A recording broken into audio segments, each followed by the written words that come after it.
It's Easter, and a great many people are celebrating the resurrection, the crucifixion, a story of great love, a story of great sacrifice. A man who gave everything for the love of humanity, to ensure that the teachings of that love reached every corner of the world.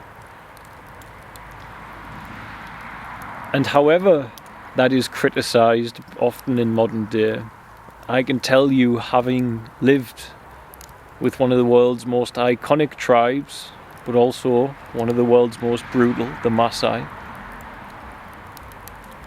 that I have learned that even traditional Christianity changes things in a positive light for persons' lives.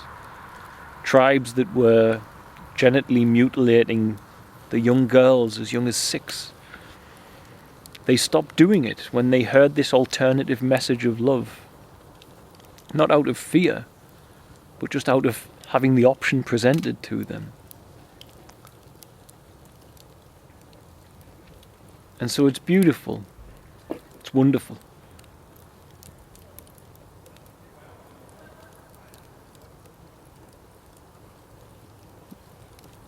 But what of those persons who hear this story and spend the rest of their life toiling and wrestling with the flesh and feeling like a worthless sinner because they don't know how to escape it? Being condemned by persons, judged by persons, when those persons internally are having exactly the same battles sometimes. They're just, many of us, as all of us humans are, we become afraid to speak our truth, to admit the shadow of ourselves, if we call it that. But what if inside the story of this great love and sacrifice, there's another crucifixion, the one that the world forgot, the one that the world needs? What if there's something anatomical? What if there's a physiological response to fulfilling the righteousness of having a loving heart?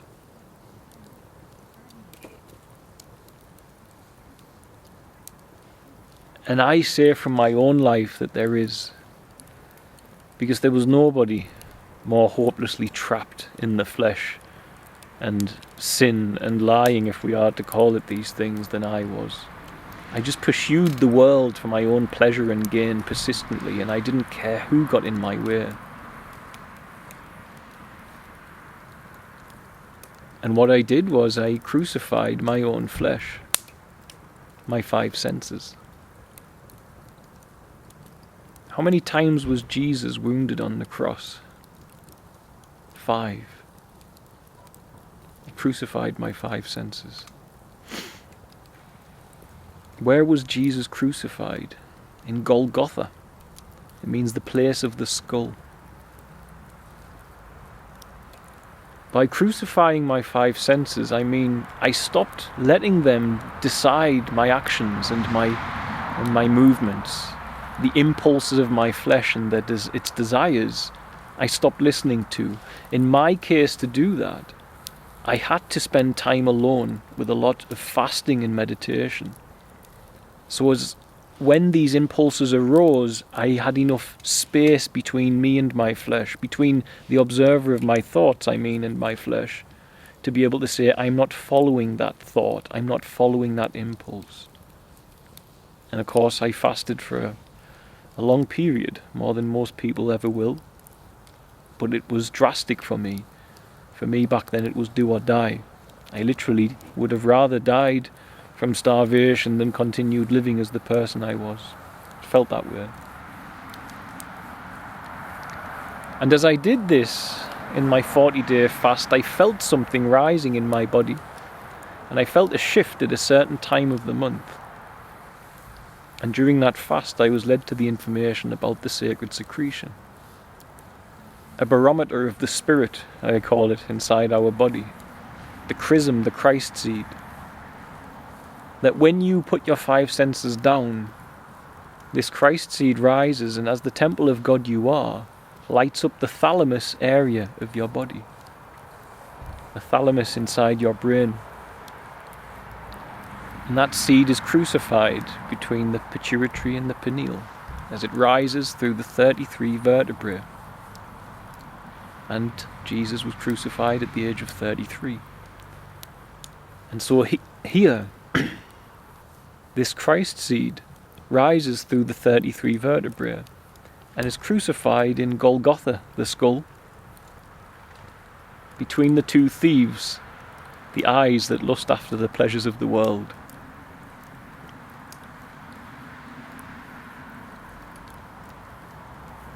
Jesus is crucified at Golgotha, the place of the skull, at the age of 33 in the Bible. And he's wounded 5 times. And he is but a man of flesh, Jesus, until that point where he becomes Christ and rises to be with God. I believe every human being can have that journey, to put down their 5 senses, to see the chrism rise within as a physiological response to that. And this happens inside everybody, whether they know it or not. Persons baptized in the Holy Spirit have no idea it's happening. You don't need to know it for it to happen. There's nothing you can do to force it. Presence is what brings it. And I see people teaching about presence and God's love, and it's clear that their chrism has risen. But they don't know. They don't know. And I can't prove it. I was only shown the information, and I don't know how those persons defined it. But all I do know is my evidence of that science is that it said every month, so long as you are living in the presence of the righteousness of Christ's love, that you will feel this seed being crucified in your body. And you will feel, as it sits in the tomb for 2.5 days of the pituitary, you will feel it resurrecting your body, because it's true. It's true that when that happens, when the moon is in Aries for myself, I feel it. My wife too, when it's her time, and friends as well, who practice and know this, who live quality lives and keep a track of what's going on with the stars. It happens to them. And as it does, any entity, a demon, or impulse that's clinging to you is washed away. You are resurrected. You're resurrected in the qualities of Christ.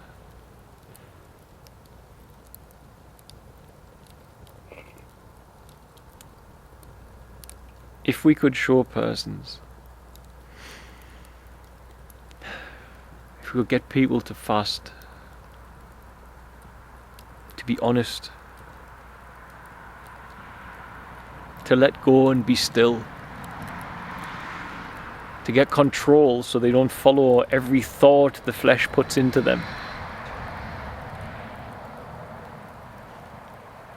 I believe people would not live in such a struggle with this notion of sin and the flesh and the worldly desires and the thieves that steal you away from Christ's presence.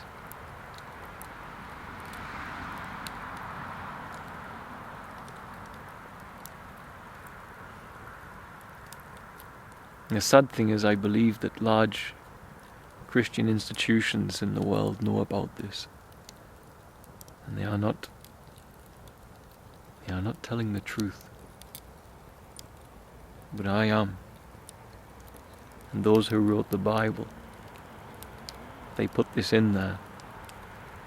They coded it in there because they knew if they wrote it openly, as with the Gnostics, they'd be burnt at the stake by the Catholic Church. Thankfully, you can't burn anyone at the stake these days. But with the most watched video in the world on that topic,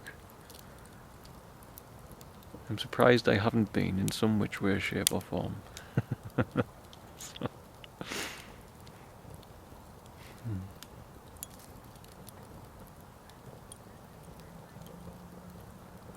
Blessed and a happy Easter. God bless the teachings of Jesus. God bless the Christ within. God bless Christ in this world, of which all are one. And the love and compassionate right action that brings to those who know it, or at least walk in it, and don't know it, of which I know many.